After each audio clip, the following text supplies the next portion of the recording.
Powerful record by, well, sort of a powerful record, Lost 45 by Jay and the Americans, one of my favorite bands from the mid-60s. Let's bring it up. Billboard's Hot 100, April 24th, 1965, coming in at number 72, up from 77. Think of the Good Times by Jay and the Americans from the United Artists record label. Jay and the Americans, first hit record, She Cried, back in 1962. Powerful record. The original lead singer handling the vocals on that record was John J. Trainer. It just, there seems, the vocal styles between John J. Trainer and Jay Black are so close together, but John J. Trainer, the original lead singer of Jay and the Americans, after She Cried, they had two unsuccessful singles, and John J. Trainer, he left to pursue a solo career. Now, enter this group called the Empires.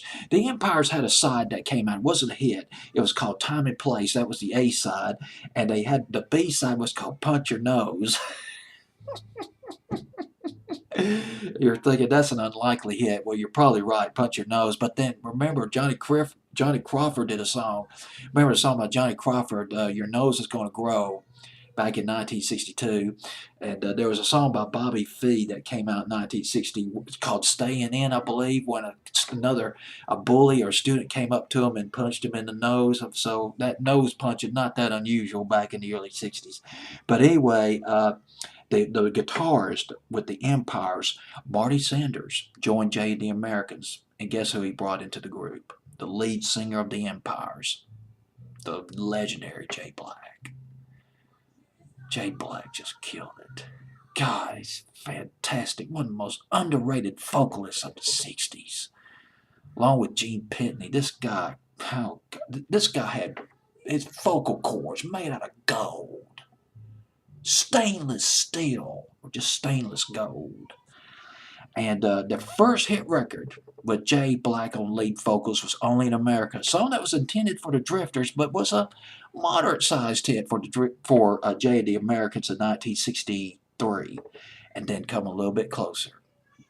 Big breakthrough smash, fall of 1964, and then it was followed up by Let's Lock the Door and Throw Away the Key, one of my favorite Jay and the American songs. Just, I Can't Wait to Kiss You just a little bit more. Remember those lines? Remember the drums? Fantastic drums. And you know rock and roll is all about the beat. Bottom line. And this record, Think of the Good Times, came after that, spring of 1965, but wasn't very big. Went to number 57 on Billboard's Hot 100, but no, hey, wait a minute. Then you had Carmilla, which was just monster in the summer of 65. Probably one of my favorite records by Jay and the Americans was Living Above Your Head. Oh my God.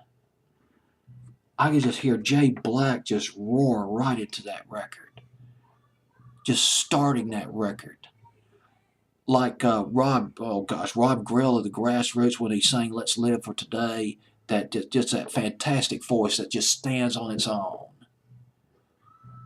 Jay Black, Living Above Your Head was not a big hit though, but from around the summer of 1966, big comeback hit for Jay and the Americans. Of course, this Magic Moment done by the Drifters, and then they covered Walking in the Rain in late 1969, which was originally done by the Ronettes. Well, at number 72, Billboard's Hot 100 of April 24th, 1965, Jay and the Americans.